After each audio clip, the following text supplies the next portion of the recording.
Welcome to The Walk. In this episode, conversation with Jenny Williamson.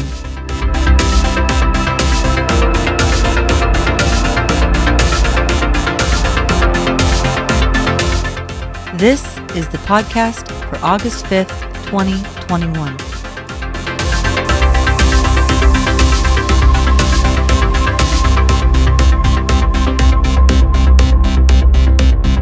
Hey everybody, welcome back to the Walk Podcast. We're excited to have you here today. Before we get too far in this, let me please ask you once again, if you have not already, would you please subscribe to the Walk? You can do that on whatever platform you are currently watching or listening to this. If you're watching it on YouTube, please click on that red button and then click on the bell, and that will give you alerts. And so you'll know every time we post new material. If you're listening, whichever podcast platform it is, please subscribe. We'd greatly appreciate that very much. And now, let me introduce everybody. I'm Scott. Let's go around the horn. Jeremy. Hey. How you doing, man? I'm doing good. How are you? Excellent. Shamaegan. Hey.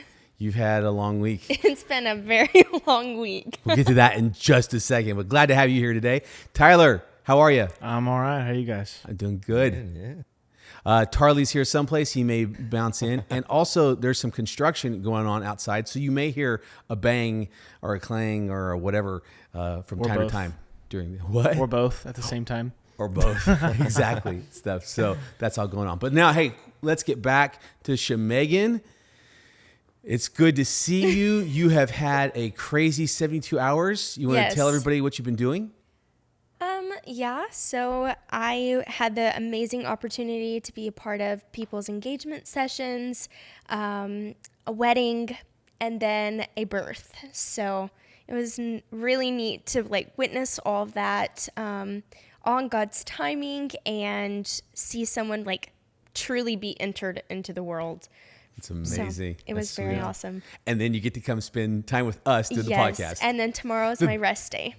There you go. I'm ready. There you go. The big four. Tyler, what have you been doing lately? Not a whole lot. Working, getting ready for church on Sunday, Yes. getting ready for this, all that jazz. All that good stuff. Pretty Jeremy, normal you've been doing some fascinating stuff in school. Yes. Yeah, right now I'm enrolled in a blockchain course, and so I have 2 weeks left in it. I'm right at the final stretch, and it's fun. It's fun. I'm learning a lot of cool things, and but I'm also excited just to jump in and get working on things also afterwards. That's awesome. Yeah. The cool thing is kind of everybody, different stages of life, doing different things, and having different seasons of life. And, I think just with everything that's going on in the world today, are we out of the pandemic? Are we still in the pandemic? All that kind of stuff. How's that affecting things?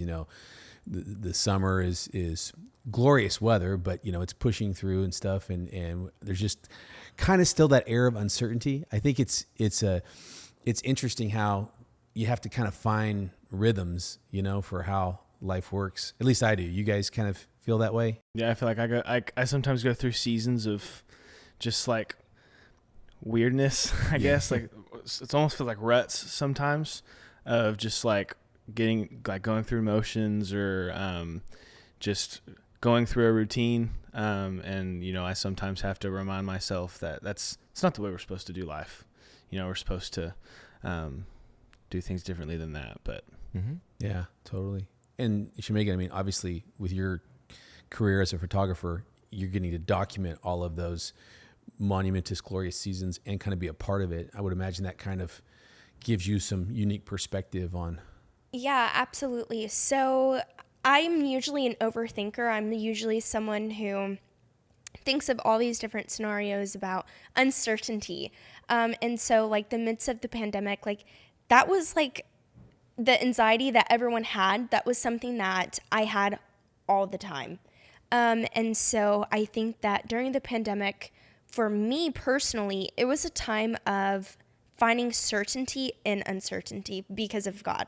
So a lot of people, it gave a lot of anxiety, but it gave me time to do nothing but commit to God and just say, okay, I literally have no idea what tomorrow is going to bring. I have no idea if I'm going to go back to work. I have no idea if, like hospitals are going to open or all of the above. And so it just gave me I had no choice but to recommit my entire faith, all the uncertainty, and just cast my worries on him. So it's been a different experience than most, than what I figured it would be. I thought it was going to be like more anxiety, but I was able to cast my worries on him. That's awesome. And Jeremy, you've over the last several months, you've kind of been in a position where you've kind of rethought some things, that you might be doing career-wise and educationally, and you've taken this approach of, I'm just going to go for it. How has that been to just sort of say? Yeah, I think that's kind of the best way to go about it, is just to put it in God's hands. A lot of times we just worry about things in life and we put too much time stressing over certain things. And, you have to be careful in, how you plan things out, but you just give your stress to God and you just kind of roll with it. That's how I think of it. Well, I bring that kind of stuff up because of who we're going to kind of hear talk in this podcast. I got the chance to sit down and talk with somebody that I've known for a long time. Used to work with her at a church that I served at, like decades ago, and her life has been absolutely amazing. All of the things that have transpired, and just all of the seasons that she's gone through. And, she just got to a place where she really had to trust God, and her whole, thrust in life is about having the courage to be who God actually made you to be and not conform to maybe what the world's telling you to be. And that has been a very risky proposition for her, because she got involved with something that I know is very near and dear to your heart, Shamaegan. Absolutely. She got involved with trying to rescue young people from sex trafficking. And her name is Jenny Williamson. And I think not only are you guys going to be blown away by her story, but I think all of you are really going to also be amazed at not just what she's doing, but how she got there. So let's take a look at her story now, okay? This is Jenny Williamson. Jenny is the Chief Executive Officer of Courage Worldwide, which is an organization that seeks to rescue children out of sex trafficking, both domestically and internationally, and then provide them housing called Courage Homes, where those young girls can discover a safe place to heal and call home. Jenny has authored 3 different books. She has advocated for the hurting at the local level, in state houses, as well as the federal level. She's been recognized by humanitarian organizations for her work and invited to speak to all types of groups about finding the courage to be the person that God made us to be.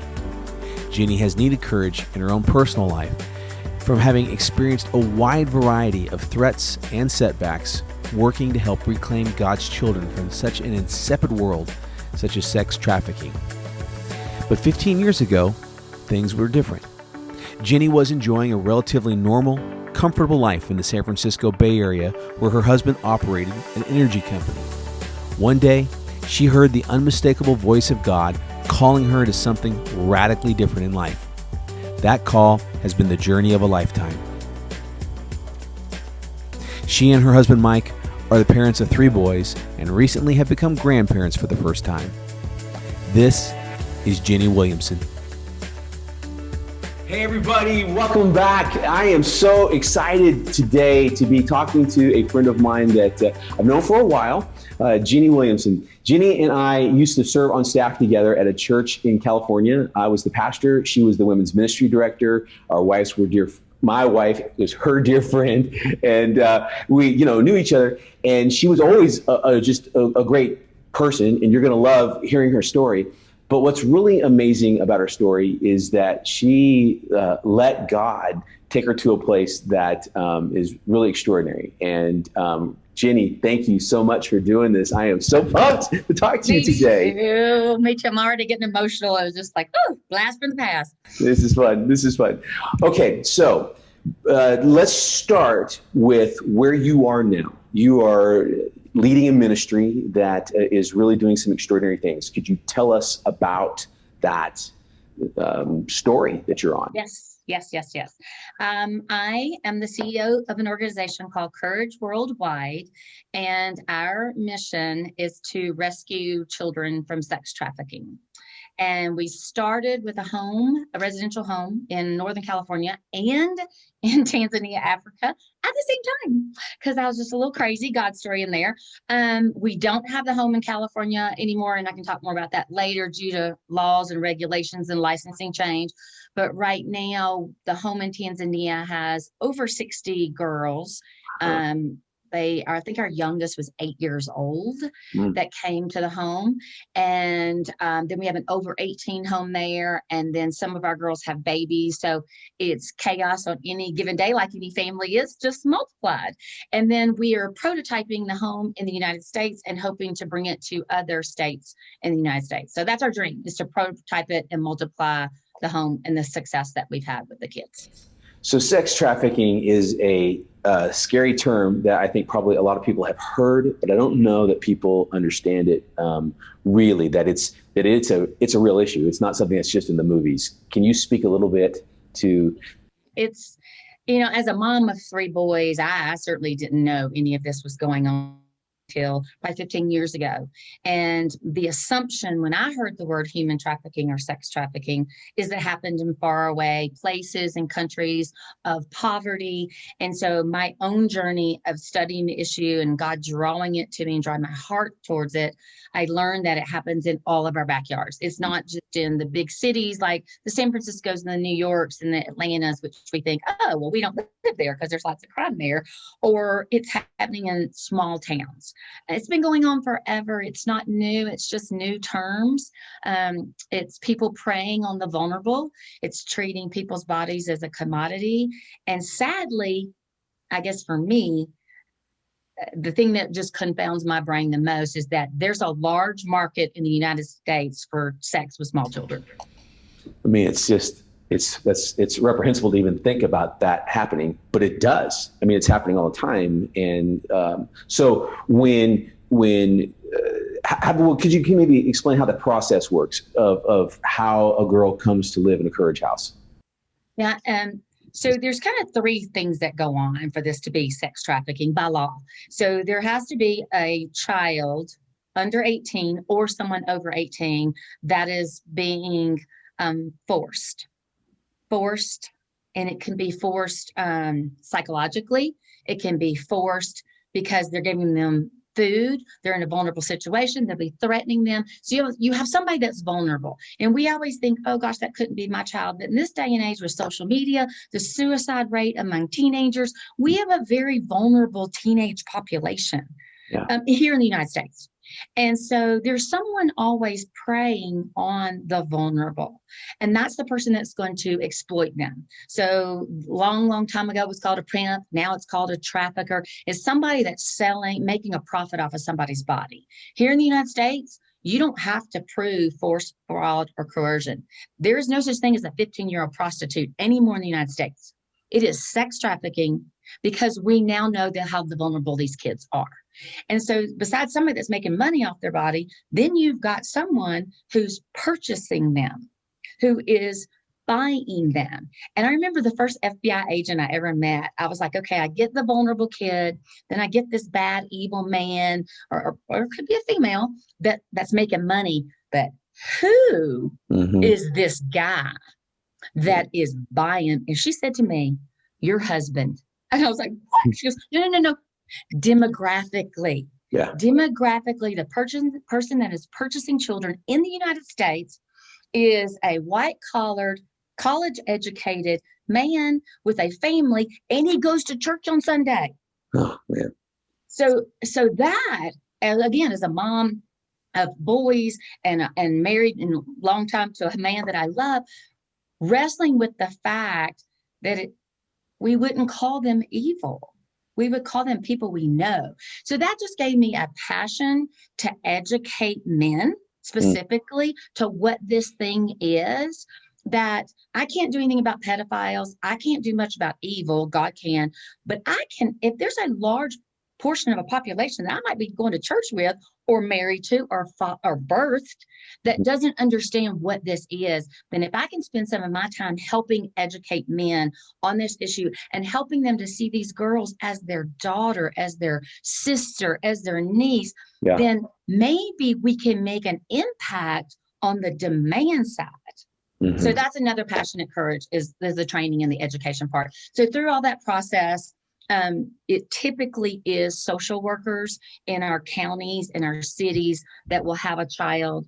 They're now realizing they're trafficked and they bring them to us and they come into a long-term treatment facility because of the trauma and the mental health issues. And it's the exact same way in Tanzania. It is a social services. We aren't going out on the streets grabbing kids because we'd be kidnapping. So we don't want to do that. So we go through that system and work with them. And if there are healthy families involved in them, then we try to reunite the kids with the families. But typically that is the child's vulnerability, is they didn't have a safe family. And so that's where long time ago when I first met you in your wife's Bible study, God spoke to my heart and said, you're going to have daughters. And that was so long ago. And I thought, daughters, I'm going to do a women's Bible study. I'll have spiritual daughters. And literally the piece of this sex trafficking part that God put on my heart was to build them homes and call them family, because I'm just a mom. And that's what they need. They need a mom, they need a dad, they need families, they need good people. And so that's what we do at Courage. We just provide them homes. So, there's a lot that you just said there, and I want to double back to some of it. But before I jump into some of the stuff that I think is really relevant to who you are, let me ask one more question about Courage. And what can people watching this podcast, or people that are going to, talk to others who are watching this podcast, what can people do specifically to get involved in help, whether it's that awareness campaign, or maybe it's even something financial or serving in some way? What are some ways that people can connect? If you check out our website, courageworldwide.org. I know I talk fast, so I'll say it slower. Courageworldwide.org. There's a whole page of things you can do. And so many times when people hear me speak, they're like, oh my gosh, this issue has been on my heart, and now I feel like God's telling me to go in that direction. I would tell you first and foremost, do the same thing I did. Educate yourself. I spent probably 2 years learning about what is human trafficking, what is sex trafficking, what's the need in my community, is there someone already doing something, are there holes, are there gaps, and just educating yourself about what breaks your heart. Don't just go in all emotional, because this thing is super emotional. And I've said it a million times, unless God is telling you to go down this route, this is a hard subject. Yeah. The things that are done to these children, I can't repeat in this podcast. I didn't even know that some of these things happened in the worst X or R-rated movie. I don't want to know it. So it's truly an obedience thing for me, not just an emotional thing, because the emotions can take you out. And so many times people have had trauma in their own life, and they get thinking they should serve in the same way they've been hurt, but they haven't had their own healing. And so I just really encourage people, educate yourself about this issue. If you've had this kind of trauma in your life, don't just jump in trying to help someone. First, seek your own healing. Trauma is big, and it affects all of our lives. And so many times in our churches, we have people who've been through this kind of trauma. We don't even know how to help them. I didn't know how to help people that had this kind of trauma. And it's a long journey and a process. And then if you feel like, gosh, this is something I want to be equipped to do, get equipped to do that. And we have so many training modules and things like that for people. And then, of course, financially, we are 100% dependent on donations. That is how we do everything that we do, to be able to do the God piece, the Christian piece. When you start taking some public funds, sometimes your ability to have that spiritual part, which we believe is so important, and singing is so important. But just check out our website. There's so many different things to do. We even have trips to Tanzania, Africa, if you want to go and serve. That's awesome. Okay, so you have touched on this a few times. How old were Michael Dean and Caitlin when our kids had their first class together? I mean, Kindergarten, Miss Grabowski. Okay, it's kindergarten. So we're not going to say how old you and I are now. We're just going to reflect on the fact that our 26, 27-year-old kids were kindergartners when we So first. 20 years ago. Yeah, that's it. It was just, 20 was it just years. 15 years ago? No, it was. Nah. No. But it's been a few minutes since we first met, and I still vividly remember, those days when we were both in the Bay Area in California, and you and Mike were this great couple that started coming to our church, and you clearly loved each other. You loved your boys. You loved God. You were willing to help out at our church. You started directing our women's ministry as a volunteer, and that was beautiful and great. But then God, he got a hold of you in a way that, and where I'm going to go with this, that was inconvenient for like the kind of comfortable life that so many of us would just like it to be, where everything's within the lines. I mean, obviously, the kind of thing that you're describing today and the kind of thing that you're involved with is messy and ugly, and it's really hard to find beauty in where you are, and it's really hard to find, joy, happy. This is lots of fun doing what you're doing. How in the world, and I kind of know, but I want you to talk about it. How in the world did you go from being, a volunteer at a nice white collar blue, Redwood Shores, America church in the Bay Area to being somebody who would say, I'm going to be obedient, like I'm talking about, to the point of this level? How did that happen? Yeah, I'm sitting here listening to you tell it, going, how did I go from Redwood Shores, women's ministry director, playing tennis, having dinner parties, to death threats, sleeping with a gun under my pillow at times, or being threatened for what we were doing? I some days don't even know how I got there. I just know that if God gives you the video of what's all going to happen, you just say no. So he's such a good, as we used to say in the olden days, quarter of you, lures you in. Oh, he starts with this with me. He started with this amazing concept that I was created on purpose for a purpose. And my age was 40 at the time. I'll just say it. So that makes me 60 now. At 40 years of age, besides being a mother and a wife, and then I added the women's ministry title, I really didn't know why I was on this planet. I didn't feel like I had anything special to offer to anybody. I'm loud, I'm bossy, I talk too much. I mean, I know all the things I'm not, but God just whispered that to me, that I have something for you to do that no one else can do, that I made you exactly the way you are to do it. And if you don't do it, it won't get done. And maybe, just maybe, someone is praying a prayer, waiting for me to answer them, and I'm waiting on you.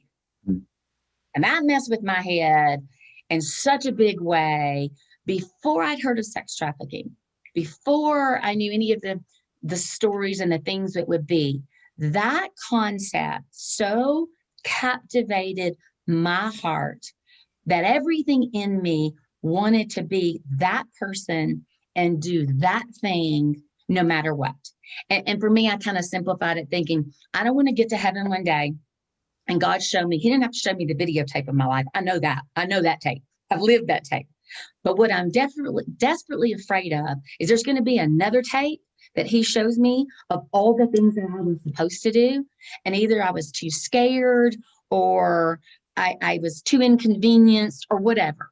And I just made up my mind that I wanted to do everything. I didn't really care about the words good, well done, faithful servant, not good job. I just wanted to do it all. And that's what he sparked in me. And my time with you guys at Fully Alive, that was that. It was a tiny little flame, and it just, the fuel just kept adding to it all that we experienced together, the community that we experienced together, the journey that we experienced together, learning what it means to be in community. What does it truly mean to be a child of God? I'd heard that term my whole life. You're a child of God, you're beloved. But what I really didn't understand was the supernatural part of that.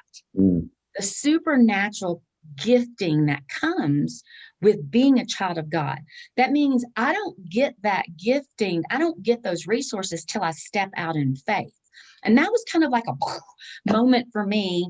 Was like I always said, I wanted to walk on water. That was kind of my thing. I wanted to walk on water. I wanted to fly on the wings of eagles. And I wanted to change history. And what I realized is God wasn't going to do anything till I did something. And so as he led me on this journey of becoming who he created me to be, that was probably a 10-year journey before I ever knew about sex trafficking, before I ever did anything. I remember, I can literally remember what you were wearing the day you came to my office and you sat down and you had this book and you opened up, and it was the first time I ever heard you string those words together, courage to be you. Yes. And I remember thinking, oh, that's pretty good, Jenny. But, it was more than and it certainly has proven to be more than just a phrase that you came up with to kind of encapsulate that. I mean, it's been something that's captured you, that is obedience. A dare. It is. Yeah, it is a dare. It was Absolutely. like a dare or a challenge. I would pray all these prayers, and all I would ever hear is, do you have the courage to be you? It wouldn't matter. And I don't have visions or see things, but that sentence was so heavy on my heart that didn't matter what I did. And it just kept, so you finally go, I don't know, who am I? Because I'm not really having the courage to be myself every day. I just go through the motions of being me. Yeah. And we don't realize how assimilated we get in our world and domesticated in our world. And, I've always prided myself not caring really what people think, but you really do. You like people to look like you and talk like you and think like you and agree with you. We set ourselves up in those situations. And so that's all I kept hearing is, do you have the courage to be you? And it was so intriguing to me to think, what does that mean, or who am I? And so the journey of realizing who God made me to be was as big for me as finding out girls were being sold for sex. That I am who I am, and all those attributes that maybe I didn't think too highly of, or other people didn't think too highly of, they've come in handy fighting sex trafficking. The hard-headed, stubborn, bossy, loud has been a fighter, is what it is, who I'm made to be. Yeah. And I didn't have any battles to fight when we were in Redwood Shores. They weren't, and I was built to fight. Yeah. And so I didn't know that. And so learning that it does take courage to be who God created you to be. It doesn't take courage just to be Jenny Williamson, mom, wife, you go to church on Sunday, play tennis. That didn't take any courage. So the intriguing part is, how is being me going to scare me? I'm not really up for scared, Yeah. And so the scared part has looked like sending an email to the state capital of California asking what we're doing about sex trafficking in our neighborhoods, knocking on the door of congressmen saying, what are we doing in our district? Talking to people saying, I believe that God has called me to build a home for children rescued out of sex trafficking. And they go, how are you going to do that? And I go, I don't know. Yeah. That really takes a lot of courage, because we like answers. Yeah. Even when you come talk to pastors, I laugh at the pastor groups who are full of faith. When I'd go to them and they'd be like, let me see, you have no money, you have this dream, God told you to build these homes, and you want my pulpit to speak to my people. Why don't you come back when you got something going on? It's scary to step out in faith. Yeah. But if I hadn't have gone through the journey with God, just very intimate journey, me and him, and wrestling out who I am, owning that, and that he had something for me to do, and saying yes to that. He brought the sex trafficking at the end. By the time I learned about sex trafficking, I was like, bing, that's it. This is what I'm supposed to. So it wasn't like, do I have to? Should I? Let me pray about it. Everything made sense. The journey of one day you'll have daughters. I didn't have daughters. I'm just a mom. We'll build a home. Nothing was outside of what I could do, but the absolute hugeness of it, it was only going to happen if there was a God in heaven. So then it became fun. Then it became like, it took courage for a while. Then it became like, dang, I'm getting bold. I don't even need any courage. I mean, like, I'm just going to go out and say this. And if it's going to happen, then either God's going to do it or he's not going to do it. And I will tell you this, Scott, beyond anything I know in this world, Jenny Williamson could not have done anything that courage has done unless there's a God in heaven. I don't have a college degree. I'm not that smart. I couldn't have figured what has happened with courage I have sat on congressional panels. I pinch myself some days going, I don't even know how I got here, except I said yes to Do You Have the Courage to Be You? Yeah. And the assignment that God gave me. Okay. So then the full circle of this, and this kind of, I asked you at the beginning when we're talking about, courage specifically, how can people be involved? But so now you get this minute to talk to people that, you and I may never know some of the people that watch this, at all. So nameless, faceless people, but who may be sitting there thinking, I don't know if I have any kind of purpose, and I don't know if, and I'm comfortable and I'm okay with this. You are sitting here kind of as the poster, for saying Ordinary. jump in, jump and let God take you places that otherwise you wouldn't. What else would you want to say to that person that's saying, I just don't know? Is it worth it? Yeah, it's so worth it. And I would tell you, this nameless, faceless person, you are my passion. Sex trafficking is my assignment. What I get excited about is talking to people about their purpose. I believe that is why God put me on this planet. I'm an encourager. That is what I do. I am the cheerleader of the bunch. That's what I do with the girls at Courage House. I don't do therapy. I don't do the pain. That is not mine. I'm a moving forward kind of person. Let's go kind of person. And I would say that every single human being on this planet, God has created so intimately. The whole Psalms verse about knitting you together in your mother's womb and knowing you, to absolutely understand how uniquely each of us are made, and that for the purpose, what this purpose, like the way I try to articulate it is, just imagine a painter who has a blank canvas, and this painter imagines his painting in his head before he starts or she starts painting, right? So that's what I imagine that God did with us, each and every one of us human beings. God is like, okay, I've got this new creation, and I'm going to look ahead in my life 40, 50 years in her life. There's going to be this thing called sex trafficking that I'm going to need her to go rescue some kids. And let's see, man, she's going to need to be tough because there's some evil people out there. So we're going to make her tough, right? Okay. And then there's going to be this group of people, these kids, these children who have no voice, who have been silenced. So, man, we're going to make her loud, right? So we're going to make her loud. We're going to paint her loud. And then she's going to have to not be able to take no for an answer and be super bossy, because she's going to have to deal with congressmen. She's going to deal with people who don't really separate from their money. So, okay, so we're going to make her bossy and strong. And so that's the way I imagine it, because I'm super literal, that God painted me in the womb for this purpose 50 years down the road. I didn't know about it when I was 20, 25. I was just at home being a mom. Oh, these kids are going to need a mom. We're going to make her nurturer. We're going to make her a mom's heart, because that's what they're going to need. And if I could help people understand that that's not just me, that's everybody. I am not special or unique in that way. I'm made special for a purpose.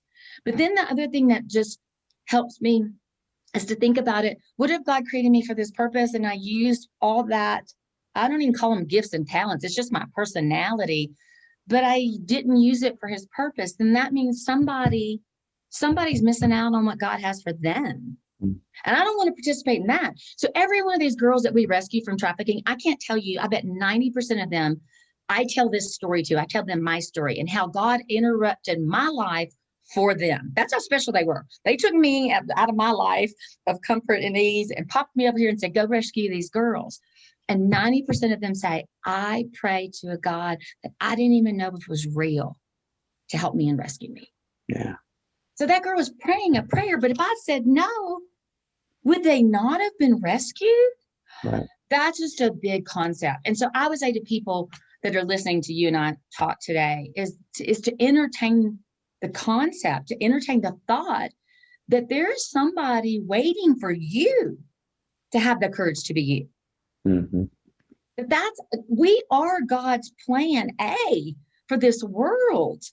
Yeah. We are the plan for people.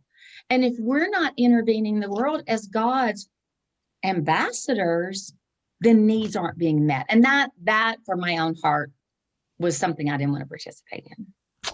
Jenny, that's so good. Thank you so much for sharing this. It's good to see you, but it's just so beautiful to hear your encouragement to people to have the courage to be who God made them to be. Thank you so much. Thank you. Good seeing you. Okay, so man, Jenny's story. So gosh, there's so much there that I want to talk to you guys about. Let's take it in pieces though first, okay? Let me get your impressions first. Let's talk about the sex trafficking aspect of things. And because I mean, gosh, there's some stuff that she unveiled there that I know that, I mean, you saw my reaction to the thing that was like, wow, to me. So let's start there. What were your guys' impressions about that aspect of the things that she had to share? I think it's something that isn't talked about nearly as much as it should be. It's a bigger issue than a lot of people realize.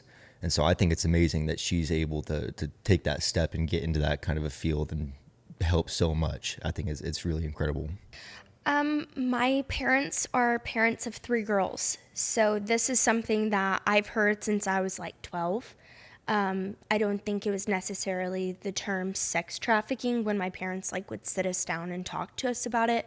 But from a very young age, I had to be told, my parents wanted us to be raised with hope and believe that people are good. But unfortunately, they make choices to not be who God wanted them to be. And as parents of 3 girls, my parents had to be very realistic that people will hurt you and you have to be cautious. And so in my household, it was talked about a lot because we had to be aware. My first kind of, not interaction, but when I first became aware of human trafficking, I was watching Taken, and it was right before, like we watched Taken in the theater, and then like a couple weeks later, my sister went on a mission trip to Africa for a whole month, and I just remember like our whole family, like we were just like, we know she's doing something that God has called her to go do, but also that's really terrifying. I remember my mom was absolutely freaked out sending her daughter overseas after watching that movie. And it just kind of put it into perspective of like, this is real. This is a real fear that is something that needs to be talked about and something that needs to be, it's honestly just evil. Yeah. Absolutely evil. I think, one of the big things that really kind of blew me away is just her describing who the typical consumer Absolutely. of trafficking and of young people is in that context, and hearing it, because you do want to think that it's some seedy guy from a movie, a villain type thing, and to think that no, that's not the profile. It's really sad, and I love how she's like, let's really turn the lights on and educate people about that. And I think that as a society, we paint a picture of the villain of the story, and they look like a bad guy. Like you can look at them and tell. And unfortunately, like that's not the case at all. Yeah. It's really devastating because you want to just be able to walk down Walmart and say, oh, I know that person is the bad guy, period. And it's not like someone that or someone that you might sit in a pew with. And like, that's extremely scary for like everyone, but imagine as like a young girl, like I felt that fear. And it's just terrifying. Yeah. Yeah. But so, it needs to be talked about. So I'm glad she said that, because most people, it would be like, shh, we don't say that. Yeah. We're church going people. Right. Don't ever, and unfortunately it's reality. So yeah. I'm glad that she said it, because it needed to be said. Yeah. And I love that she was very practical about it too. I like that when I asked her about, okay, well, how do people get involved? And she said, first of all, don't jump in this because of an emotional reaction. And, recognize the trauma in your own life and, let God do something about that, which was a great jumping off point for the next thing that I'd really like to talk about. Because, we at Discover and on the walk, we've been talking a lot about, going deeper, letting God do something in our lives that, is more than just saying it's like surface level belief, and it's more than just, on occasion going to a church service someplace, but it's real and it's life-changing and extraordinary. And I mean, she is this incredible example of somebody who just, let God take her someplace that's pretty crazy and pretty different. So let's kind of go there. What were some of your, Tyler, I'll start with you. What are some of your thoughts on that? Like what we've been talking about at Discover, like, we have to be in a relationship with Jesus. And I think out of that relationship, we have to then wrestle with who we are in Jesus, because when we are born again, we have a new identity in Jesus. We are a new person. It's obvious that she went through that. She wrestled with who she was. And then once God revealed to her, this is the purpose I have for you. Then she did have the courage to be her and to be that new her, and then to surrender everything and to just without abandon say, okay, I am going to follow God's will for my life. And I think that's important for us to do. And not all of us are going to go run a sex trafficking prevention rescue organization. For some of us, it's being a greeter at church. We all have different gifts and we all have different things that we're supposed to do to serve the kingdom. And it's important for us to wrestle with that, because it's not just a single moment where a light bulb comes on. It is something that we have to wrestle with. And something that we've been talking about as a staff, like amongst ourselves, has been a sense of calling. And that's part of it. A lot of the times, God's will in our life it's a calling. And that is a calling, and a calling is never easy to follow. Yeah. It's always going to be tough. It's not always going to be easy to do. But one of the things that I think she so beautifully reflects about the calling is that calling is not something that's reserved for the president of the United States or the senior pastor of the church. All of us are called to something, Let me keep tossing the ball around a little bit here. Shamaegan, what do you? It's really hard to be yourself when there is a world telling you who they want you to be. And I say that for everyone. We have people who tell us what men should dress like, or don't do this because it impacts or takes away from manlyhood or womanhood, and all these different things. And I think that Tyler and I, Jeremy and I, Scott, we're all so different. Mm-hmm. But somehow, some way, each of us are in this room. And so I think that God creating us to be who we're supposed to be is hard. It's hard to give up who you want to be. It's hard to not always fit in the crowd. And sometimes you feel like, I was a new kid. I was a military kid. So I get going to new schools. And so the first couple days, the main thing is you want to fit in. You want to get comfortable.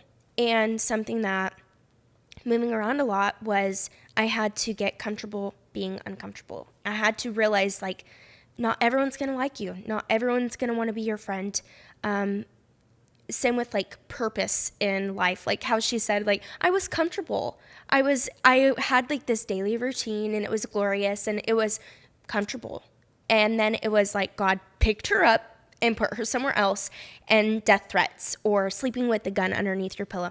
And so, not all the time our calling looks like that, but it could. Absolutely. And the thing is sometimes it's really hard to speak truth, but you have to do it anyway, even if your voice shakes. And that's something that when she was talking, that's one of the things that just popped in my head. And she didn't say that, but all these different things, speaking truth even when your voice shakes. Yeah, that's good. Jeremy, you got? Yeah, going back to the interview you had with her, she mentioned that she felt like God put her on this earth for a purpose, and that was her purpose. Yeah. And so I think she's a great example of that. No matter where you are in your life, the circumstances, anything like that, any point in time, you can follow God's calling and just find out why you're here, how you need to serve Jesus. Yeah.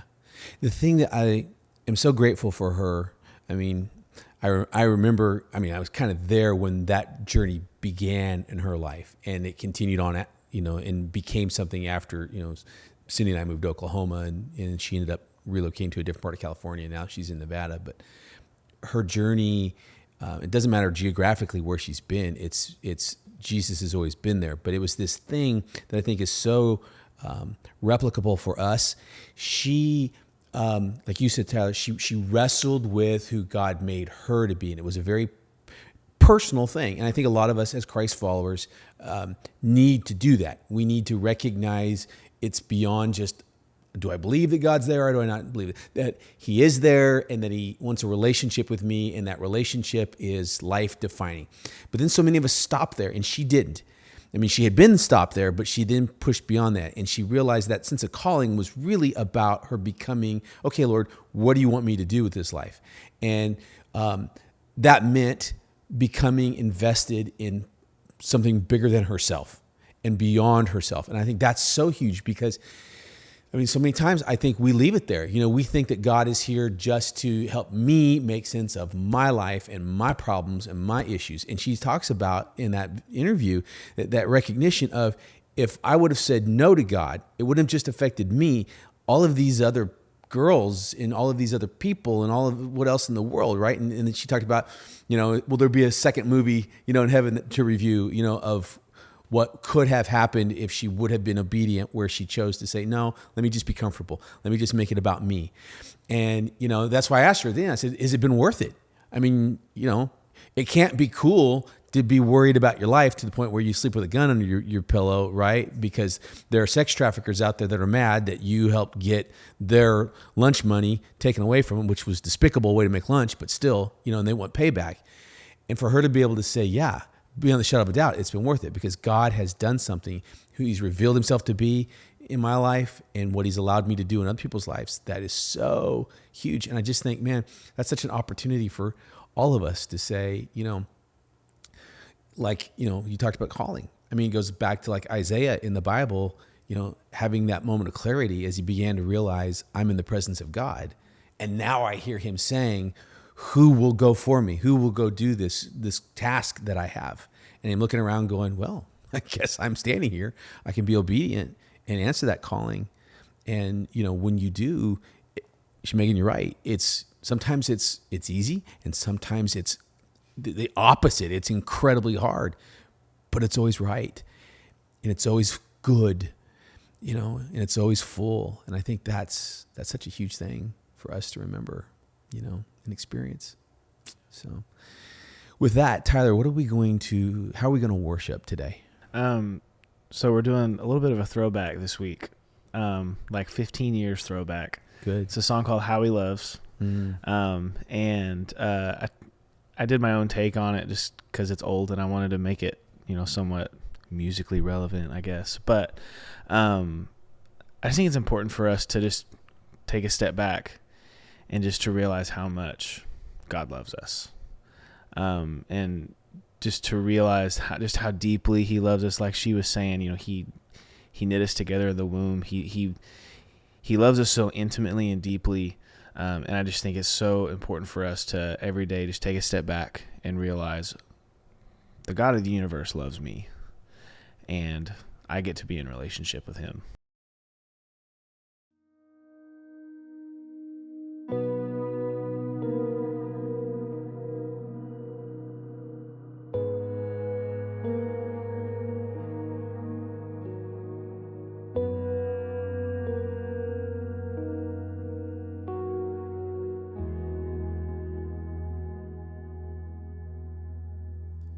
He is jealous for me, loves like a hurricane. I am a tree bending beneath the weight of his wind and mercy. When all of a sudden I am unaware of these afflictions eclipsed by glory, and I realize just how beautiful you are and how great your affections are for me. And oh, how he loves us so. Oh,